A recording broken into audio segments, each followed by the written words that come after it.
Hey, I'm your host, Zach Randles-Friedman. Thanks so much for joining me. Today, I have my first guest from down under. How did you like that Australian accent? Not very good. My first guest from Australia is on, and I've never had anybody on from Australia or New Zealand. Have I? No, I have not. And so it's somewhere I really want to go.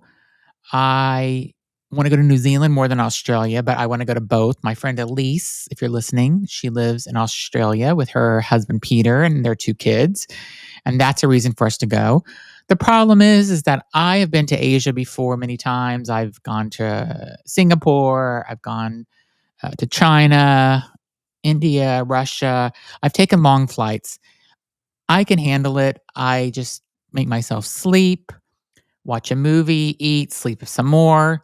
You have to do it business class or more, though. You cannot do it in even premium economy, that long of a flight. But my husband, he can't make it. I'm not even sure if he can make it in first class. We just got back from a vacation together and had to share a same bed because we sleep in separate bedrooms right now because I have a horrible, horrible sleep. If you listen to any of my past shows about sleep, I sleep horribly. And he sleeps like he could sleep in the middle of a football field when the game is taking place. Like he can sleep anywhere. But he had allergies this weekend when we were away, and he was sniffing and coughing and moving around, and just the bed that we had, if he just barely moved, I could feel everything. And then I was like super sensitive to it. So it was a horrible. But going back to my story of why you're listening to this podcast is that it is about a guy who lives in Australia, and he's written about what it's like to be out in the bush and Outback, and he is a teacher, and he's got a really interesting story. When his publicist or manager reached out to me, I did a little bit of research on him. He seemed like an interesting guy. He talked a little bit about his family. He talked about mental health. He considered suicide at one point. I really appreciated everything that he, talked about. He was a really good guest. Support him. Buy his book. I bought it. It's on Amazon, and he's an interesting guy, like I said. And let me know what you think if you buy the book. Thanks so much for listening, and enjoy the episode. Hi, thanks for joining me on the Everything and Anything and a Bit Gay podcast. Today, I'm joined by Paul Rushworth-Brown. He's an award-nominated author known for his gritty and authentic historical fiction. He's written several books. Paul brings struggles of ordinary people and history to life with powerful storytelling. He's been featured on ABC, BBC, and beyond. And today, we'll dive into his journey, his inspirations, and the stories behind his book. His latest book, Outback Odyssey, is hailed as Australia's To Kill a Mockingbird, a land in Australian historical fiction. Paul, welcome to the show. Thanks, Zach. Thanks for having me. You're my first Australian guest, so welcome. I'm so happy to have you on. Welcome to sunny Sydney. Yeah, so you guys are... So we are in summer and you're in winter right now. So how's the weather there? I said sunny, but it's actually pouring with rain. Oh, it is? Okay. We're ready for winter here. It's been a hot summer here in Boston, so we're ready for winter. So I'm in your future. Yeah, exactly. You are. I was going to say something about your press release went out, but it was like 2 days ago in my time at this point. So, so you lived in England and Canada, and now you're in Australia, right? Yeah. I was born in England, went to high school in Canada, but I'm Australian, and I've been living here since the early 80s. Cool. And how is kind of living in those different places, has that kind of helped you with your storytelling? Yeah, I think so. I think every experience that somebody has it does influence what you're writing. With this novel, Outback Odyssey, I spent quite a lot of time working in the Outback, traveled all through Australia, hitchhiked and all that type of business. Oh, living you did? Rough, yeah, living rough at the side of the road. Were you off the grid part of the time and stuff? Just kind of Yeah. living that way? Yeah, out in the bush. Yeah, yeah. Like I was a navvy, so a navvy is somebody that sort of like is in a mobile camp that basically Okay. just moves up a set of train tracks, and basically what we used to do is replace the sleepers underneath the track. Okay. So I used to do that 8 hours a day, 42-degree heat, Wow. millions of flies. Yeah. So this is a better career path for you, what you're doing now, writing and Yeah, this. well, yeah. I'm actually a teacher as well, so Okay. And you have a podcast that you kind of mentioned before we first joined. So tell me yeah. about your podcast. So it's Down Under Interviews, Okay. and I actually run it. I mean, my daughter Haley, she produces it, Okay. and basically what we do is we invite authors from all over the world to come on the show, and I basically just ask them about their novels and their work, and then I develop. Well, Haley develops promo ads for them for their book trailers and all that type of thing. Awesome. And then we share it all social media, develop events for them, and yeah, it keeps me busy. Yeah. There's a woman named Miriam Margolis, and she did a cross country. I don't know if you've seen her documentary. It was like on HBO Max here in the United States, I believe. And she did this kind of cross country and meeting all these people, different people from Australia. And I was such a fascinating series that she did. So, and Yeah. I've always wanted to go to Australia, and I have a good friend that has moved to Australia and outside of Sydney, I believe. Yeah. And I don't think she's coming back to the United States. She loves it there so much. Yeah, sort of like I've been all around the world, and I wouldn't live anywhere else. Yeah. Yeah, it's. I mean, I live in Sydney, but as I said before, I've spent a lot of time sort of like traveling around Australia. Hitchhiking. Obviously, I wouldn't do it these days, but yeah, it's quite an amazing place. And this is my fourth novel, Outback Odyssey, and it's the first time I've delved with Australiana. So how do you kind of start whenever you're thinking about an idea for a book, and you're like, okay, this is my concept.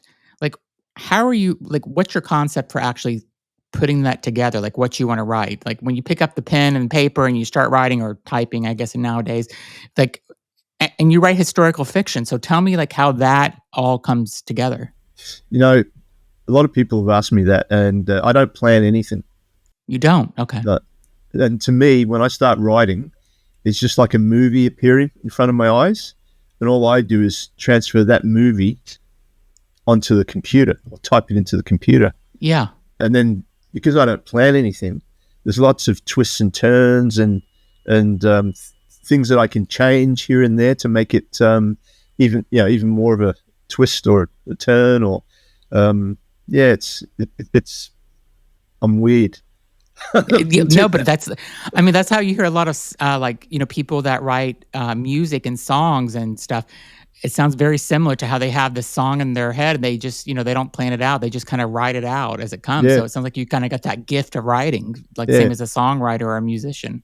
Yeah, it's an interesting and I suppose fortunate way to be able to write because I never have writer's block.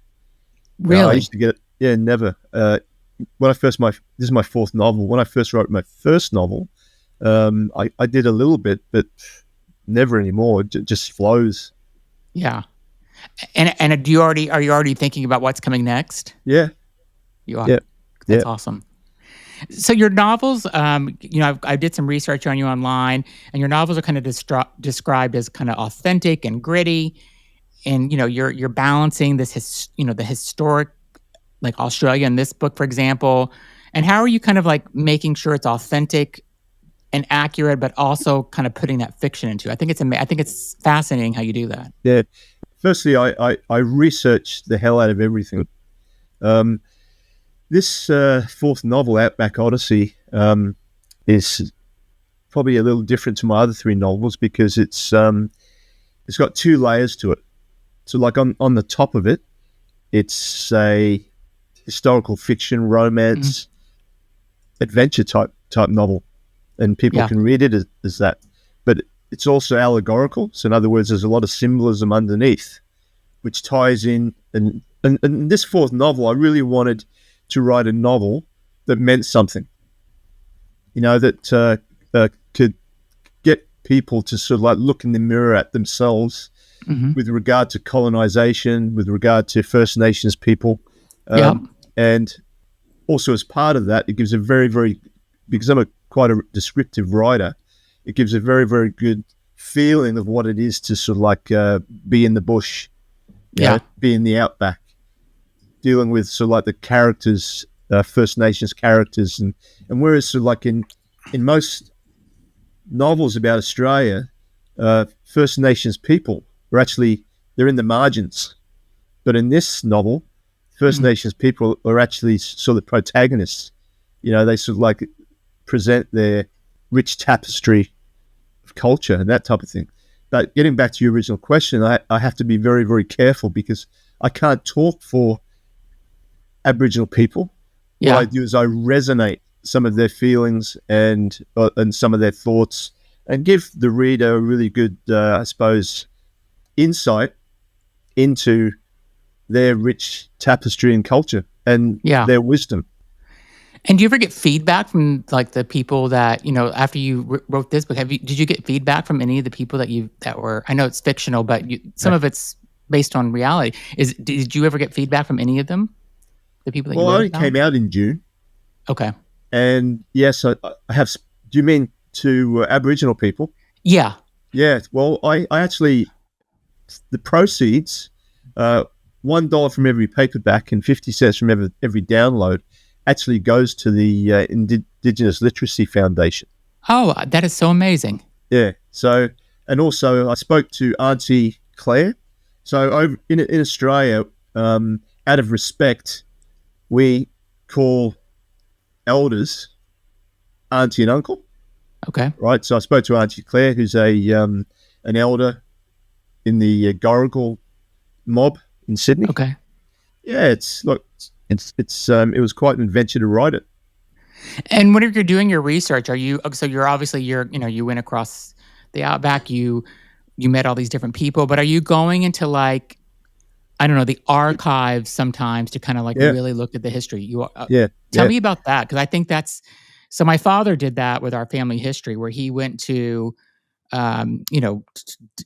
libraries and town halls and stuff all across the country at one point, trying to look for information about just our family history and stuff. So, and I thought it was fascinating, but tell me about yours. Well, I had to be very, very respectful.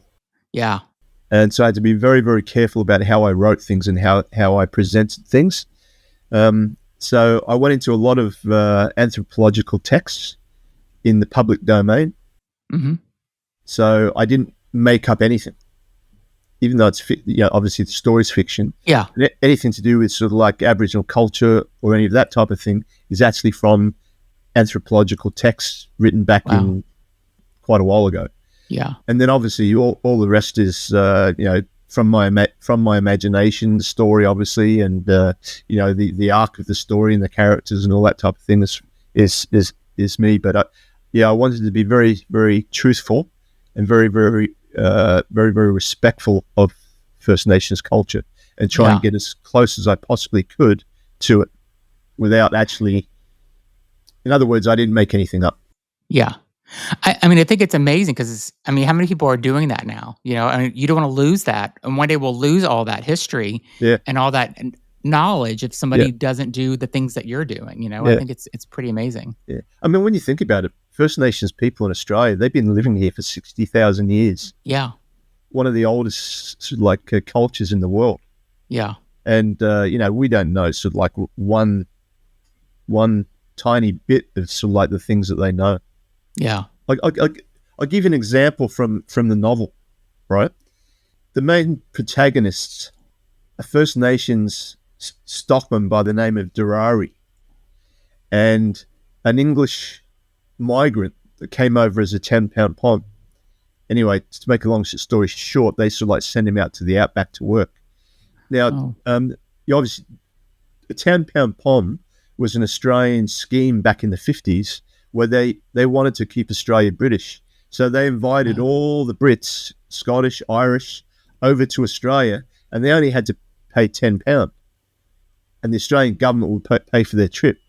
They'd also find them somewhere to live and get them a job, right? And the only stipulation was that they had to stay 2 years. Mm-hmm.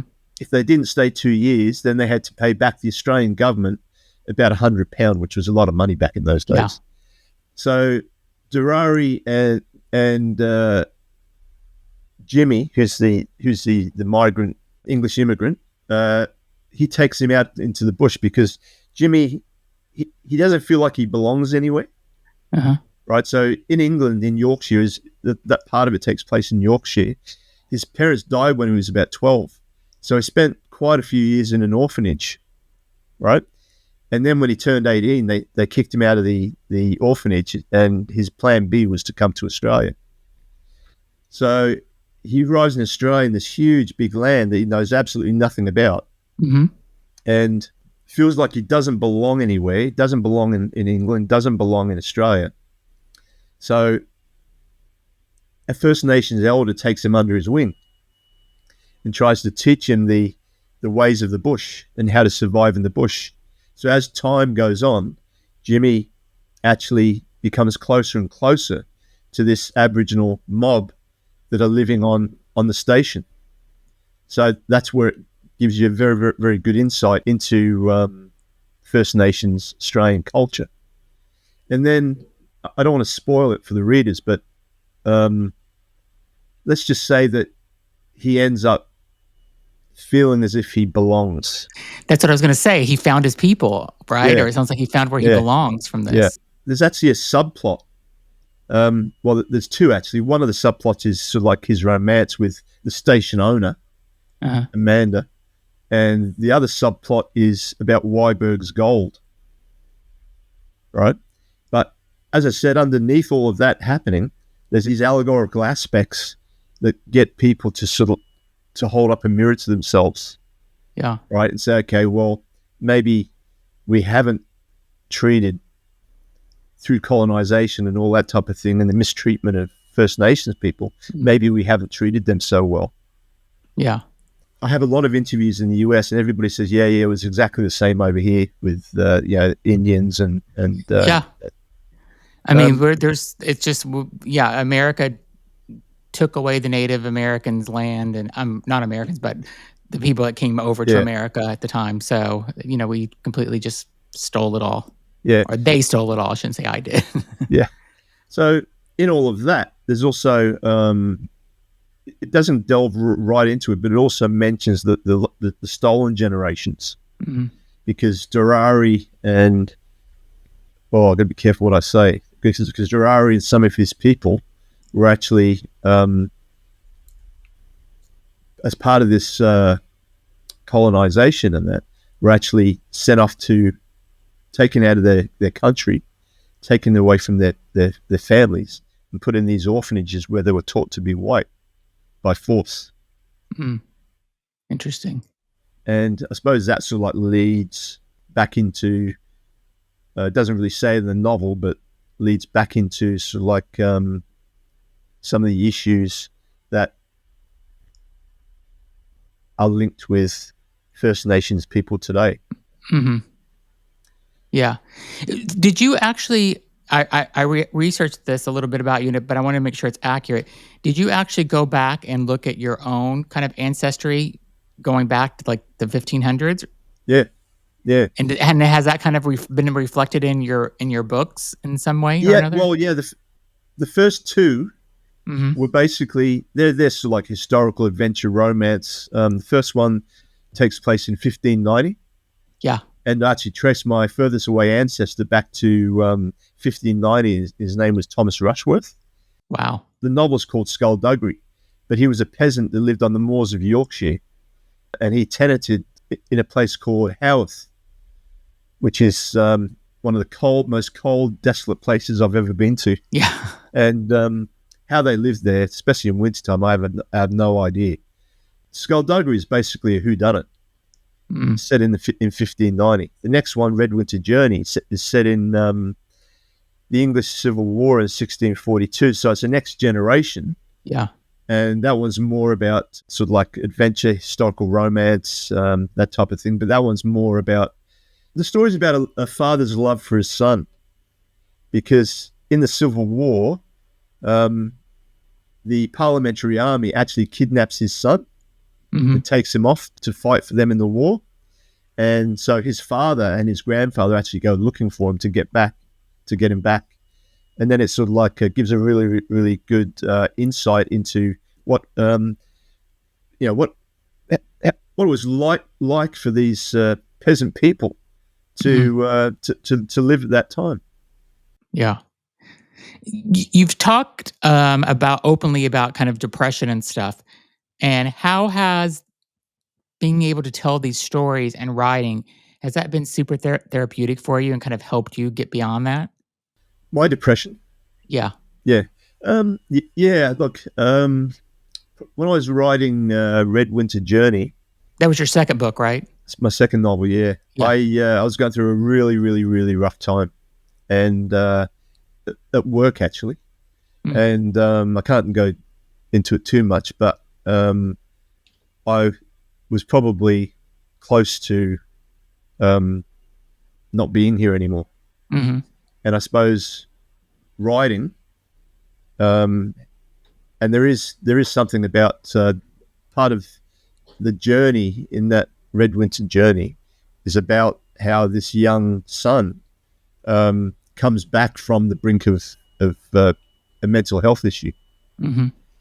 And of course, they didn't know too much about it back in those days. But for me, yeah, I suppose it was it did help. It did help. It was like because I wasn't getting that. I suppose that I wasn't getting anything from work, and it was a very, very, very difficult time. And there was a lot of, put it this way, there was a court case that went on. Okay. Right? And I actually ended up taking a particular person to the Human Rights Commission. Okay. And so it was a very, very difficult time talking to lawyers, talking to people from the Human Rights Commission. And anyway, it was finally sorted out. Yeah. But going through that for a period of 2 years was a very, very difficult time. I had a very, very prior to that, I mean, I hadn't really suffered with depression very much. Yeah. And writing, it was good therapy because it took my mind off what was happening. That's awesome. You also, a lot of your stories, right, have like kind of more ordinary people. It's not these, high. It could be, you even said kind of something about, being kind of like a, maybe a marginalized or, and I don't want to say peasants, but maybe that's a word for it. And it's people that maybe history doesn't always kind of look at. So why is that so important to you to kind of give those people a voice? And I do love that you do that. Yeah. Well, for just that reason, like, most of the books you pick up or look at, it's always about the nobles or about knights, and in skullduggery, it would be about, rich station owners in any other novel. And a station is a big farm, a huge farm. It can be the size of England. We call it a station. But yeah, I like to write about sort of like those people that are just like us. Yeah.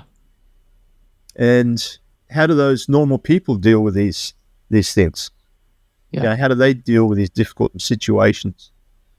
And all through that, especially with, I suppose, Red Winter Journey, it was actually nominated. It was nominated for the New South Wales Literature Award. Wow. I just want to say, like, you should take a moment, though, and just maybe think about this. I do this with some of my guests, right? When I'm really think that they have done something amazing in life, which I think what you're doing is, I think it's great.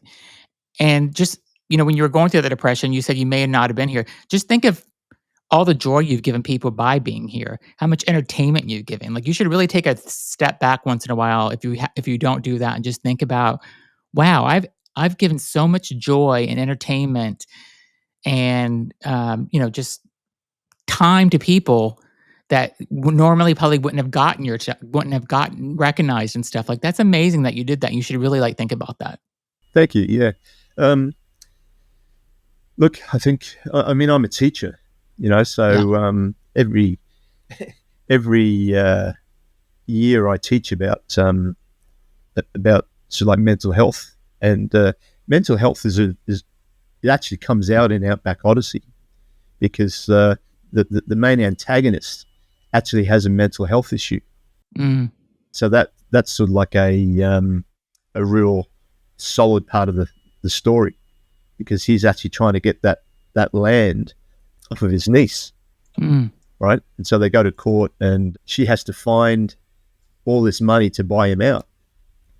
And the thing is, the Australian mob, Aboriginal mob, actually lives on her land. So if he gets hold of the land, he'll kick them off. And she's really, really closely connected to that Australian mob, because one of the elders actually was the person that brought her up.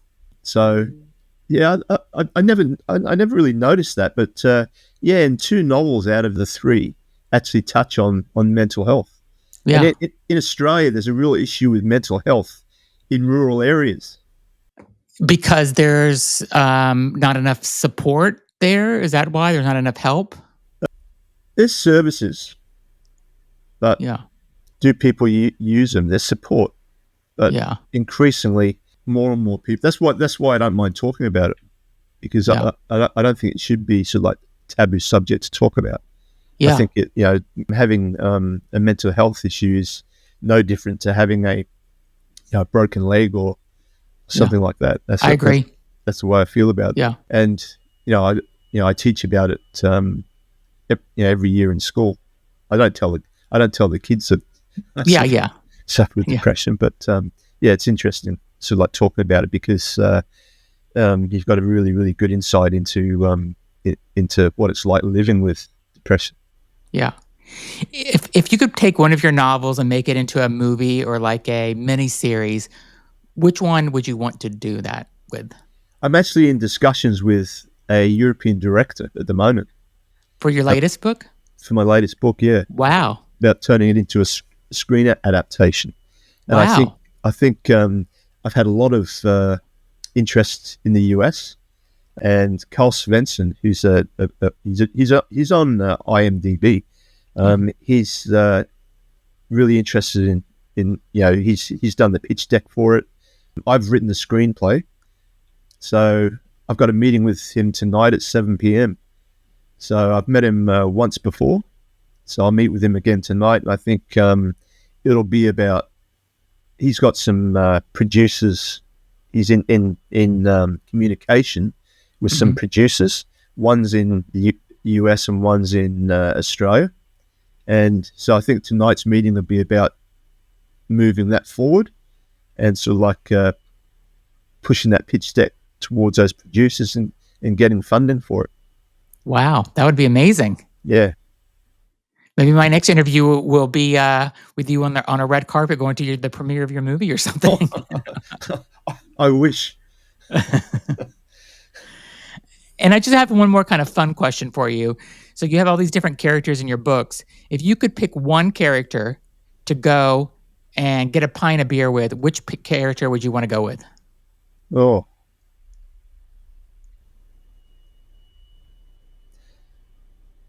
Probably two actually. Okay.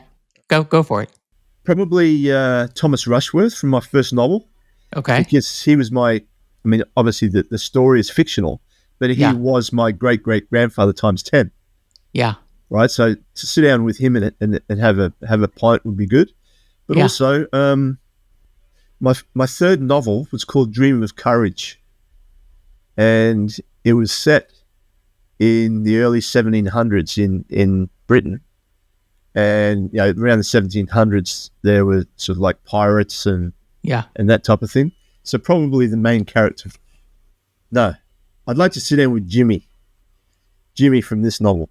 Yeah, the main character in this novel, because he was loosely based on my father. Okay. Yeah, so I'd sit down with him and have a couple of beers. That's awesome. I love that. Well, your book is on Amazon here in the US. I'm ordering it as soon as we get off this podcast. It looks like an amazing book. I will put a link to the Amazon book for anybody that wants to order it. Is that the best place to get it? Is Amazon for? Yeah. Amazon, yeah. Yeah, so I'll put a link to it, and then anybody can go in and buy it. Also, go check out Paul's website. It's paulrushworth-brown.com. You can go and check that out, and I'll put that and his social media. I see your Instagram page and Facebook. I'll put those into the description of the video or the podcast as well, and people can reach out to you. Zach, it's been an absolute pleasure. Yeah, you're amazing. And like I said, I'm so glad I got a chance to talk with you. And I love what you're doing, just kind of keeping the history going. And even if it's fiction, I love the fictional part to it. It's an amazing way to do it. So thank you so much for being on. I appreciate it. Everyone, please be sure to subscribe and leave a comment on what you thought about Paul. And when you read his book, come back and leave a comment and tell us what you think about his book. Thanks so much for being on, Paul. Thanks, Zach.